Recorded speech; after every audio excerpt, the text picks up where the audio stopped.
back in its heyday, Looney Tunes was, and still is, a very popular show. But as they say, with fame comes a great price. As is quite evident in the case of the various animators of the franchise, the agonizing process of drawing every frame of a cartoon can be very stressful in some cases. Perhaps it can even lead to insanity, and in the end, that insanity will be their downfall. Around 2006, a small group of around 7 or 8 individuals were allowed into Warner Brothers Studios for an exclusive tour of the lot. Although they were all fans of Looney Tunes, they were never identified. Eventually, the group entered the old animation studio where the original Looney Tunes / Merry Melodies cartoons were made. Being a fan myself, I was one of the participants of the tour. We decided to take a picture when one of our members backed up to get a better shot, and his heel just hit something. It was a small case, and written on it were indecipherable scribbles and random sketches of various characters from the franchise. Bugs Bunny, Daffy Duck, Elmer Fudd, etc. Some of them looked oddly unfamiliar, like prototypes of existing characters. Inside the case was a film reel. When reading the label on the reel, it said, Chuck FUDD, not for distribution. We assumed it was a test reel created by veteran animator Chuck Jones, most likely in the 60s or 70s. It was obvious considering it was signed by him, as was Friz Freleng, Bob Clampett, Robert McKimpson, and many other notable Warner animators. We were excited and quickly went over to the reel projector that had already been set up beforehand. We loaded the reel up and started the projector. It was not a vintage one, but rather a modern one that scanned the reel then displayed it. Employees set it up for us, knowing we'd wanted to see some old cartoons. Sitting down, we proceeded to watch. The following information was collected when the video was analyzed. It's mostly written in notes.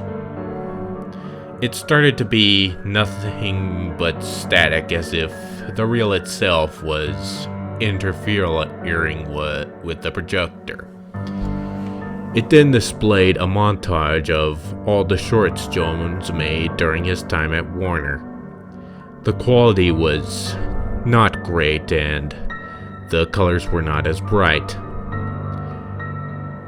Some of us believe these were the shorts displayed in their original masters before they were put on home media. The shorts were shown at random, not being organized chronologically, but they were shown in all their entirety nonetheless, despite the poor quality and coloring. However, things changed when the reel came to the short, Rapid Fire. Towards the end, when Bugs and Daffy pull out a poster reading Elmer Season, the reel suddenly cut out. We initially thought this was the end of the reel, but the projector kept rolling, so we waited. It stayed dark for several minutes. Then came up a picture of Elmer blankly staring at the screen. The music was, well, not even music.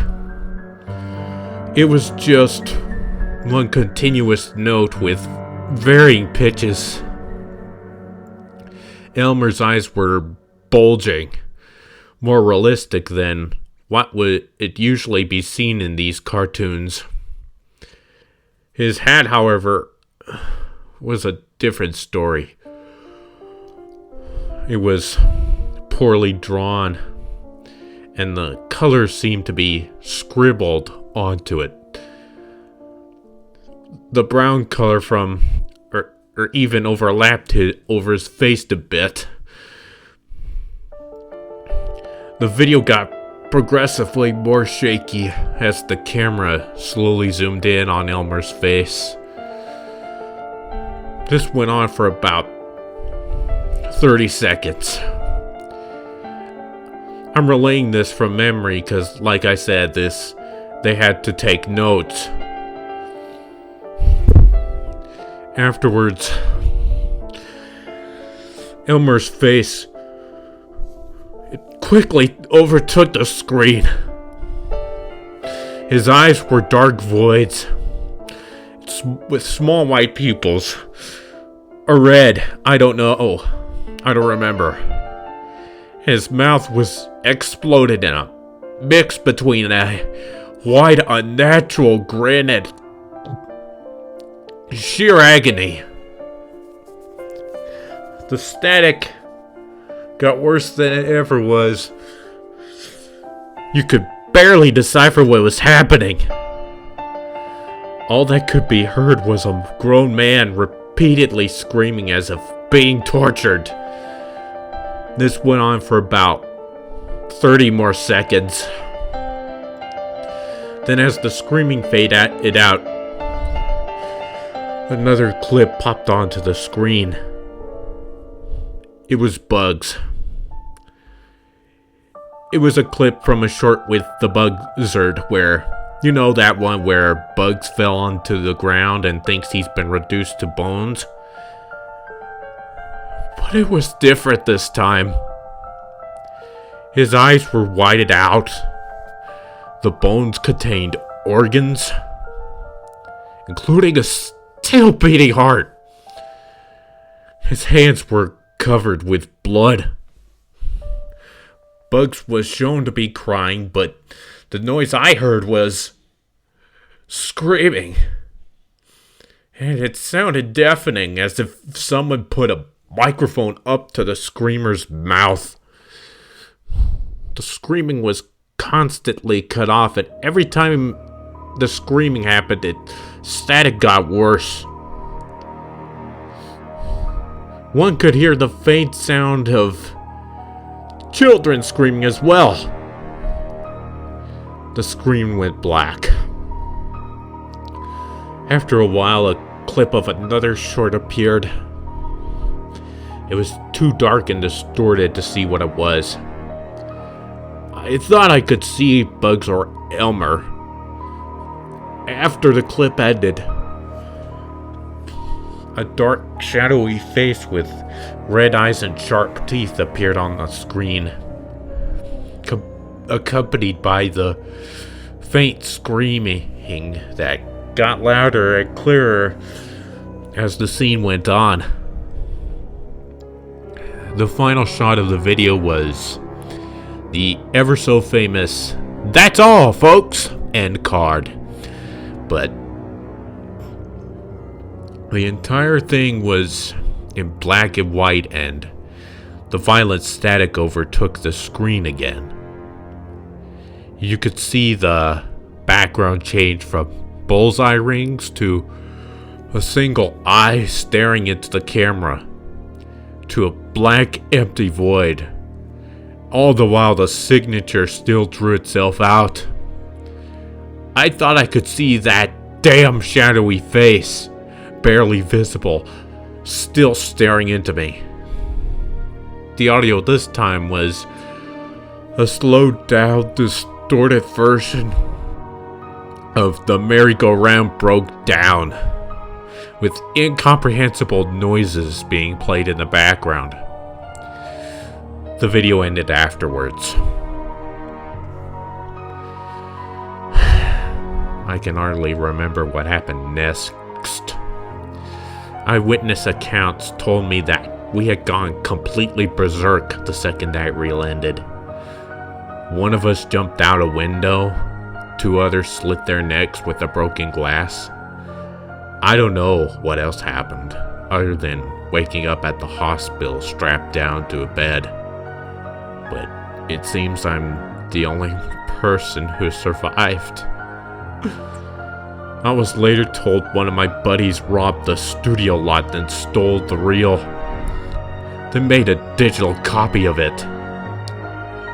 I guess that's why it was uploaded on YouTube. The question is, why did it take him so long to do so? It is said that he was obsessed over it. It was his whole life. But after the robbery, he was never seen again. Or heard from, either. Even when the authorities tried to track him down, the IP, as well as his IP address that uploaded the video, they say it never existed. The video is taken down now, though it has been archived for studying reasons. And the original reel still hasn't been found. It went missing. And I hear recreations are still being uploaded onto YouTube. They don't compare to what I saw. As to partially to blame as I am for the deaths of my friends at that lot, I cannot fathom the fact that one of them allowed that video to continue existing. How many people it will take in the future. I don't even know if Jones actually made that reel in the first place. I just don't know where the reel is now. The video is now, but I'm sure somebody has it. Doing whatever the hell they please with it. I have to stop typing now. My favorite cartoons on